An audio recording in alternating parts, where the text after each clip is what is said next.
नमस्कार श्रोत्यांनो. या. सनातन शास्त्र या आपल्या ज्ञानप्रवासात आणि आजच्या या सखोल चर्चेत सर्वांचं खूप खूप स्वागत आहे. सर्वांना नमस्कार. आजच्या या चर्चेचा आपला मुख्य उद्देश खूप स्पष्ट आहे. तो म्हणजे प्राचीन वैदिक शहाणपणाला आजच्या भाषेची आणि आजच्या जीवनशैलीची जोड देऊन आधुनिक विचारधारेपर्यंत पोहोचवणे. नक्कीच. म्हणजे प्राचीन तत्वज्ञानाचा आजच्या संदर्भात विचार करणं खूप गरजेचं आहे. अगदी बरोबर. आणि आज आपण महर्षी वाल्मिकींचे रामायण, त्यावर आधारित विविध प्राचीन भाष्ये आणि नेतृत्वाचे विश्लेषण करणारे आधुनिक लेख यांसारख्या विविध स्रोतांचा आधार घेतला आहे. हो. आणि या चर्चेला सुरुवात करण्यापूर्वी एक अत्यंत महत्वाची गोष्ट मला स्पष्ट करायची आहे.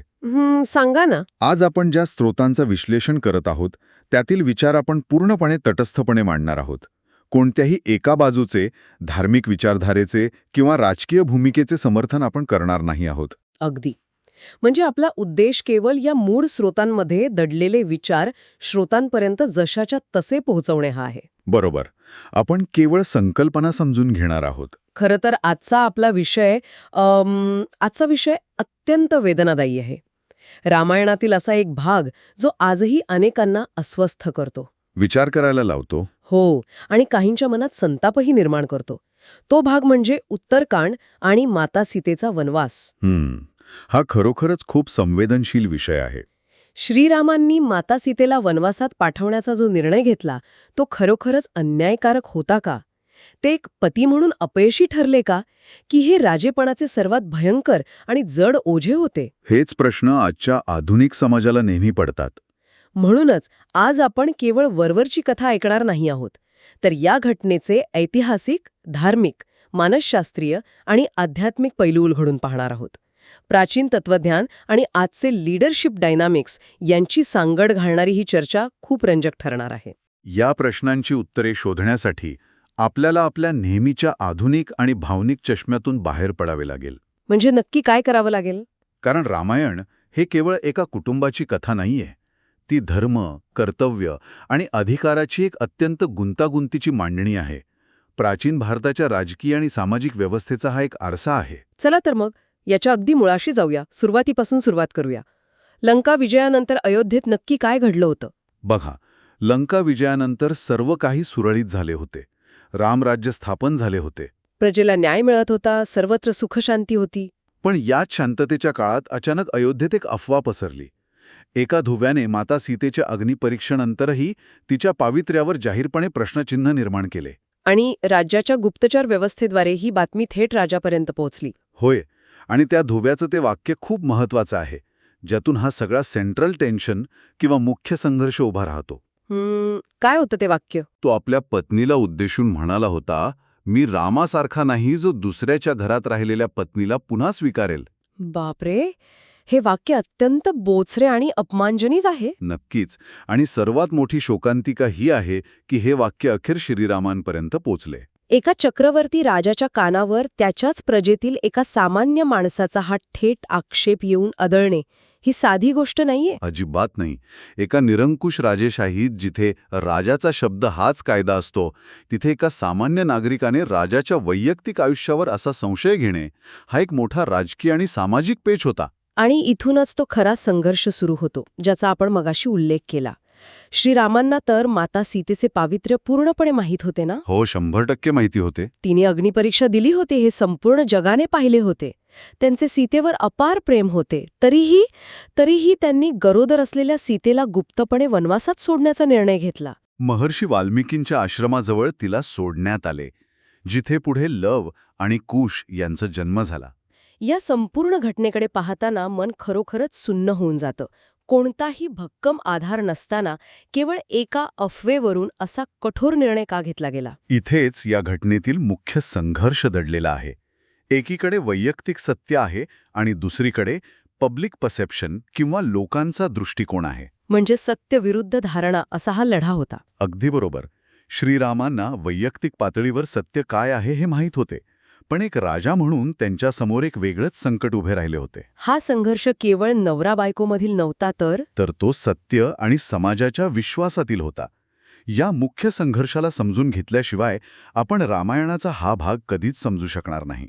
पण आजच्या दृष्टिकोनातून विचार केला तर हे सरळ सरळ एक पती म्हणून आलेलं अपयश वाटतंय. मी आधुनिक लेन्समधून विचार करत होते. हां, तो विचार स्वाभाविक आहे. कारण विवाह संस्थेत पतीचा धर्म काय असतो? पत्नीचं रक्षण करणे, तिच्या सत्याच्या पाठीशी खंबीरपणे उभे राहणे, संपूर्ण जगाने जरी विरोध केला तरी अन्यायापासून तिला वाचवणे. बरोबर आहे. पण श्रीरामांनी तिला सार्वजनिकरित्या पाठिंबा दिला नाही, त्यांनी तिला चक्क राज्याबाहेर पाठवून दिले. आजच्या काळात कोणत्याही संवेदनशील माणसाला हे पटणे खूप कठीण जाते. हो, जर आपण केवळ भावनिक दृष्टिकोनातून आणि आजच्या कौटुंबिक मूल्यांच्या आधारे पाहिले तर हे पतीचे अपयशच वाटते. मग सनातन परंपरेत याकडे कसे पाहिले जाते? इथेच आपल्याला सनातन परंपरेतील राजधर्माची सखोल संकल्पना समजून घ्यावी लागेल. त्रेतायुगातील परंपरेत राजा ही केवळ एक प्रायव्हेट इंडिव्हिज्युअल किंवा खाजगी व्यक्ती नसते. अच्छा, म्हणजे तो राज्यापासून वेगळा नसतो. तो संपूर्ण राज्याचे, कायद्याचे आणि नैतिकतेचे जिवंत प्रतीक असतो. तो स्वतःच एक संस्था असतो. जर एकाही नागरिकाने राजाच्या नैतिक अधिकारावर शंका घेतली तर संपूर्ण राज्याचा नैतिक पाया कमकुवत होतो. आपण याला एका आधुनिक रूपकातून किंवा मेटाफरमधून समजू शकतो. समजा एखाद्या मोठ्या बहुराष्ट्रीय कंपनीचा सीईओ आहे. सर्वोच्च नेता. जर त्या कंपनीवर किंवा त्या सीईओच्या वैयक्तिक नैतिकतेवर एखादा गंभीर आरोप झाला तर सत्य काहीही असले तरी काय होते? कंपनीचे शेअर्स कोसळू लागतात, कडूकदारांचा विश्वास उडू लागतो आणि हजारो कर्मचाऱ्यांच्या नोकऱ्या धोक्यात येतात.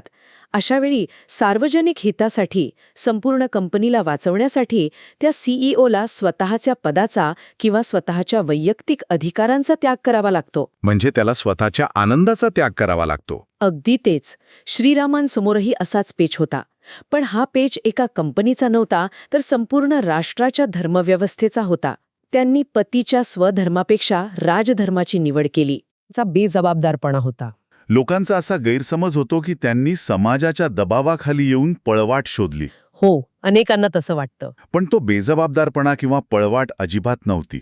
आणि हे सिद्ध करणारे अनेक पुरावे मूळ वाल्मिकी रामायणातच स्पष्टपणे दिलेले आहेत. कोणते पुरावे आहेत असे? या निर्णयानंतर श्रीराम कधीच सुखी नव्हते. त्यांनी संपूर्ण आयुष्य अत्यंत एकाकीपणात आणि वेदनेत घालवले. तत्कालीन व्यवस्थेनुसार एका चक्रवर्ती राजाला अनेक विवाह करण्याचा अधिकार होता. किंबहुना राजकारण म्हणून ते अपेक्षितही असायचे. बरोबर. हो, पण श्रीरामांनी दुसरं लग्न कधीच केले नाही. जेव्हा त्यांनी अश्वमेध यज्ञ केला तेव्हा यज्ञाच्या कठोर नियमानुसार पत्नीसोबत असणे अनिवार्य होते. मग त्यांनी काय केले? त्यावेळी त्यांनी माता सीतेची सुवर्ण मूर्ती आपल्या शेजारी ठेवली. हा बेजबाबदारपणा नाहीये, हा हृदयाचा सर्वोच्च आणि अत्यंत वेदनादायी त्याग आहे. बापरे, हा दृष्टिकोन खरोखरच विचार करायला लावणारा आहे. आपण सहसा या घटनेकडे केवळ एका बाजूने पाहतो. हो, आपण फक्त त्याग पाहतो. म्हणजे त्यांनी राज्यासाठी सीतेचा त्याग केला, पण स्वतःच्या मनात आणि वैयक्तिक आयुष्यात त्यांनी सीतेला कधीच सोडले नाही. नेतृत्वाची ही किती मोठी आणि भयंकर किंमत आहे. एका माणसाला आपल्या कर्तव्यासाठी स्वतःच्याच हृदयाचे 2 तुकडे करावे लागले. आपण नेतृत्वाच्या या एकाकीपणाबद्दल, लोनलीनेस ऑफ लीडरशिपबद्दल थोडा अजून सखोल विचार करायला हवा. नक्कीच. स्रोतांमध्ये असे स्पष्ट म्हटले आहे की श्रीरामांनी युद्धभूमीवर रावणाचा अत्यंत शौर्याने पराभव केला, पण ते लोकांच्या धारणेचा, त्या पब्लिक परसेप्शनचा पराभव करू शकले नाहीत. हे वाक्य खूपच मर्मभेदी आहे. रावणाचा पराभव करता आला पण सार्वजनिक प्रतिमेचा नाही. म्हणजे पब्लिक ट्रस्ट किंवा लोकांचा विश्वास हा वैयक्तिक सत्यापेक्षा खूप नाजूक असतो. होय, नेतृत्व कधीकधी अशी क्रूर मागणी करते की समाजाचा न्याय आणि व्यवस्थेवरील विश्वास टिकून राहावा म्हणून तुम्हाला स्वतःच्या वैयक्तिक सुखाचा बळी द्यावाच लागतो. एक राज्यकर्ता केवळ निष्कलंक असून चालत नाही, तर तो प्रजेच्या नजरेत निष्कलंक दिसलाही पाहिजे. अगदी बरोबर. नैतिक अधिकार हेच खऱ्या प्रशासनाचे चलन असते. श्रीरामांनी अयोध्येची ती न्यायव्यवस्था टिकवून ठेवली, ज्या व्यवस्थेने त्यांना स्वतःला सर्वात मोठी जखम दिली होती. पण इथे एक अत्यंत साहजिक आणि मानवी प्रश्न उभा राहतो. आजच्या काळातील मॉडर्न एथिक्सनुसार हे माता सीतेवर प्रचंड अन्याय करणारे नाही का? हा प्रश्न येणे साहजिक आहे. तिचा यात काय दोष होता? तिने आधीच आपली निष्ठा सिद्ध केली होती, तरीही तिला हा वनवास का भोगावा लागला? आजच्या दृष्टिकोनातून तो निश्चितच अन्याय वाटतो आणि ती भावना योग्यही आहे.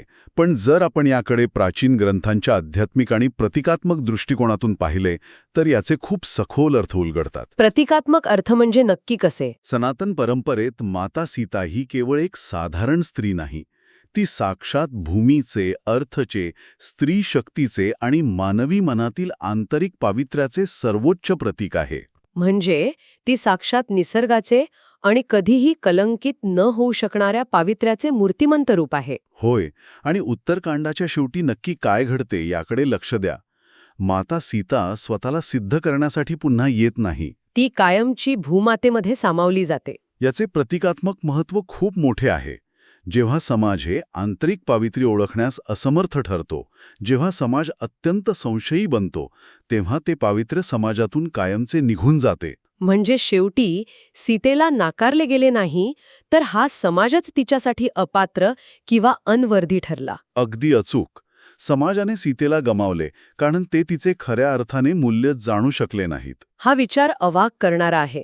आपण नेहमी श्रीरामांवर किंवा तत्कालीन व्यवस्थेवर टीका करतो, पण आपण समाजाच्या त्या संशयी मानसिकतेकडे पाहतच नाही. जिने एका शुद्ध तत्वाला स्वतःपासून दूर केले. पण तरीही माझ्या मनात एक उत्सुकतापूर्ण प्रश्न उरतोच. श्रीराम हे सगळे वेगळ्या पद्धतीने हाताळू शकले नसते का? वेगळ्या पद्धतीने म्हणजे कसे?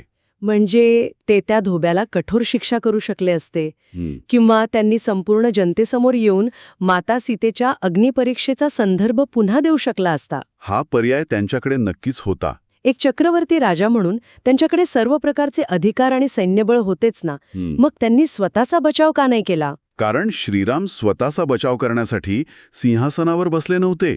त्यांना त्रेतायुगात राजेपदाचा आणि नेतृत्वाचा असा एक सर्वोच्च आदर्श प्रस्थापित करायचा होता, जिथे सार्वजनिक धर्मासमोर वैयक्तिक भावना झुकाव्या लागतात.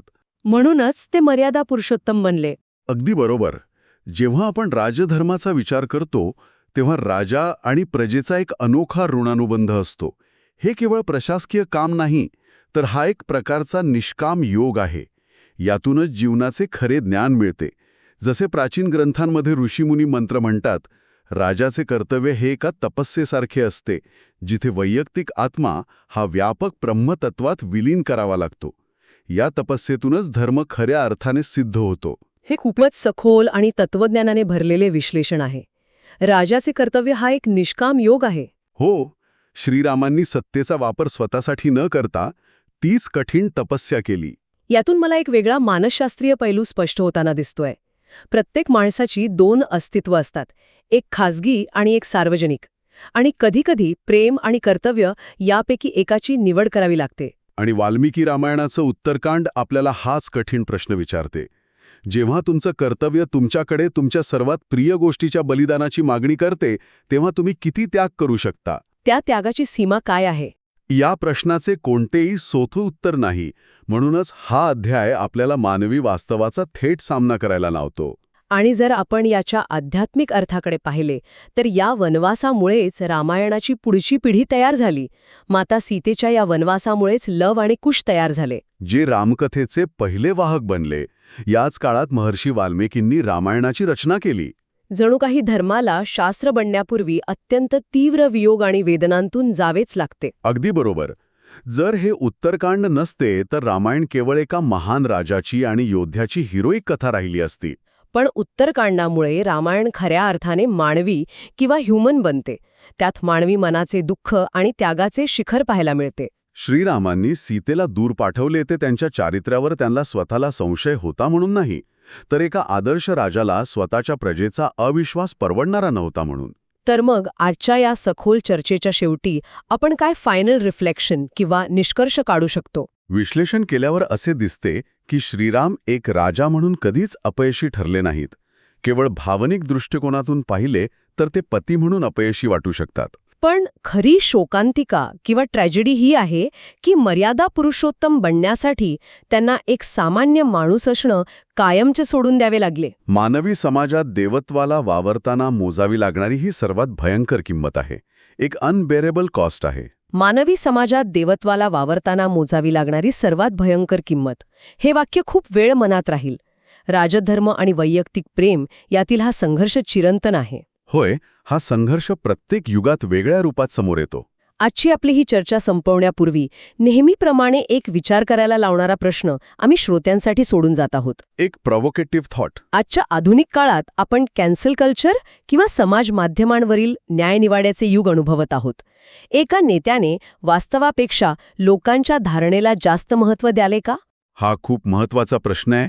सामाजिक सुव्यवस्थेसाठी न्यायाचा बळी दिला जाऊ शकतो का? आणि एक आदर्श राजा आणि एक आदर्श पती या दोन्ही भूमिका एकाच वेळी निभावणे खरोखर शक्य आहे का, यावर नक्की विचार करा. हा प्रश्न आजच्या समाजालाही आरसा दाखवणार आहे. नक्कीच. तर श्रोत्यांनो, राजधर्म आणि वैयक्तिक प्रेम यांच्यातील या गुंतागुंतीच्या संघर्षाबद्दल तुम्हाला काय वाटते? आजची ही सखोल चर्चा तुम्हाला आवडली असेल तर सनातन शास्त्रच्या या प्रवासाला लाईक, शेअर आणि सबस्क्राईब नक्की करा. आजच्या काळात राजधर्म कसा असावा याबद्दल तुमचे विचार आम्हाला खाली कमेंट करून नक्की सांगा. पुन्हा भेटूया अशाच एका नव्या आणि सखोल चर्चेत. तोपर्यंत विचार करत रहा आणि प्राचीन शहाणेपणातून नवनवीन गोष्टी शिकत रहा. धन्यवाद.